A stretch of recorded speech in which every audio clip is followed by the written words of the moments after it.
The operators of Rainbow Six Extraction may be old friends if you've barricaded bomb sites and repelled off rooftops in Rainbow Six Siege, but it's time to take these relationships to the next level. Launching device!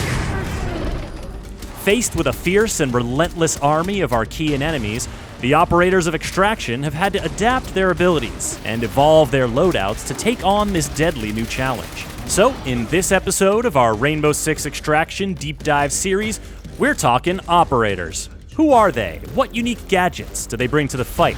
And how do they go beyond what you can do in Siege? How do the weapons and react tech that you choose change the way you play? And what kind of perks and upgrades can you unlock to make these operators more versatile and effective than ever?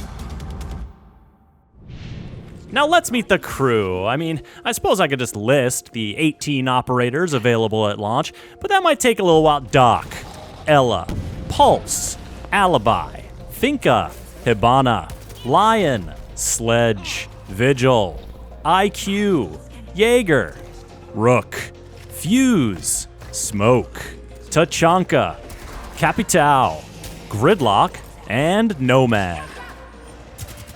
Now you won't have access to the full roster from the get-go. Extraction puts you on the front lines of an evolving crisis, so Mira, Thermite, and Ash will bring new operators into the program as you progress through the game. Each operator has a unique ability that helps define what they can bring to the table, and what those abilities can do in Siege is just the beginning. As you level up an operator, you'll not only unlock perks and upgrades like faster reload, aim, and weapon swap speed, or the chance to self-revive if you deal enough damage while downed, you'll also unlock upgrades for their unique ability.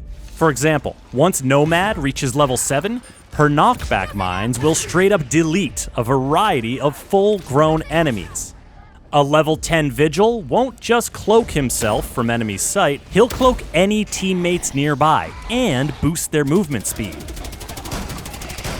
And while it's no longer seen in the hallways of Siege, Tachanka's mounted LMG is living its best life in Extraction, facing swarms of vicious Archeans. What could be better? 2 mounted LMGs? Now that's a godly upgrade. Operator abilities offer a wide range of ways to help you tackle problems, and while they're very effective in solo situations, these abilities truly shine when used in a team composition. Let's say you're playing nest tracking, an objective that requires you to get really veterinary on these pulsating nests. Take Pulse and his cardiac sensor. It'll let you spot the nests through walls. And Capitao's crossbow can shoot smokescreen bolts to mask your approach. If things get heated, Capitao's venom bolts can create poisonous clouds to damage any party crashers, and Doc's healing stim pistol can help fix your squad up if any enemies manage to land a blow.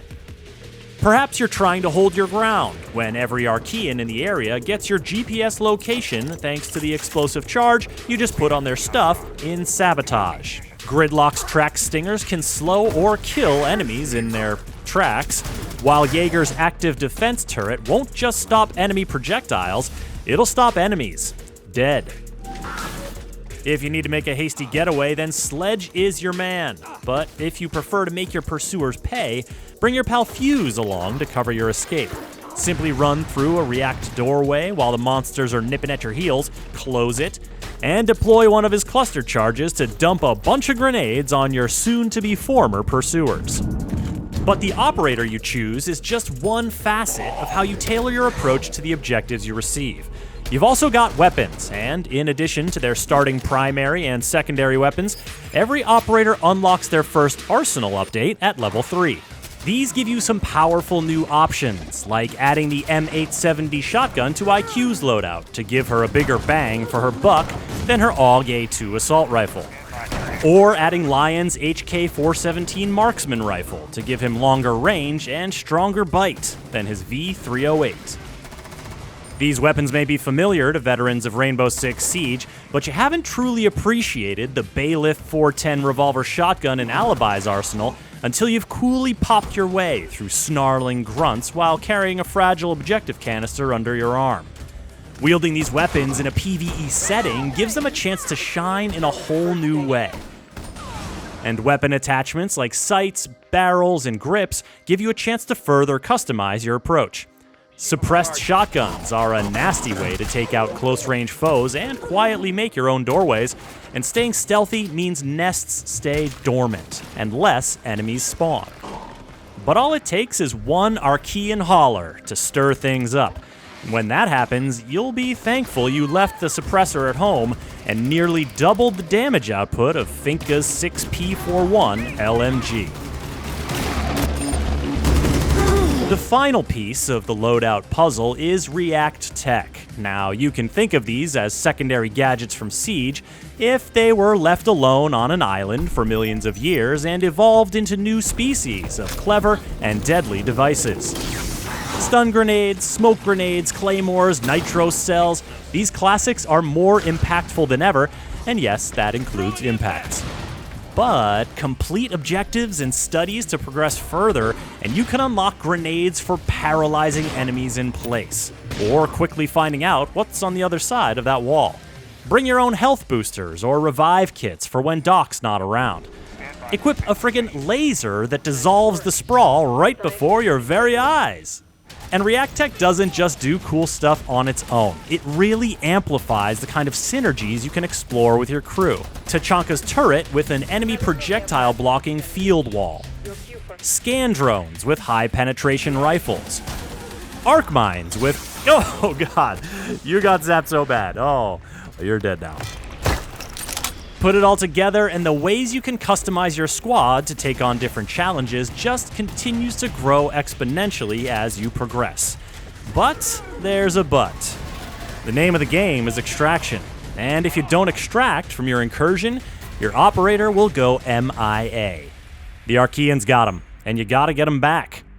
On your next incursion to that location, you'll get a shot at rescuing your lost operator on an MIA rescue. This requires you to find them and free their foam-encased body from a horrible, grabby tree demon that does not want to give them up, or, for that matter, let them down.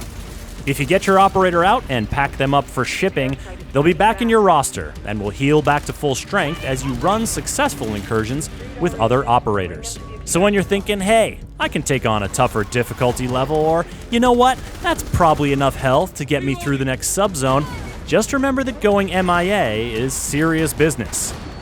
Then again, you take on tougher challenges, you get those big XP bonuses and upgrades, then business will be booming.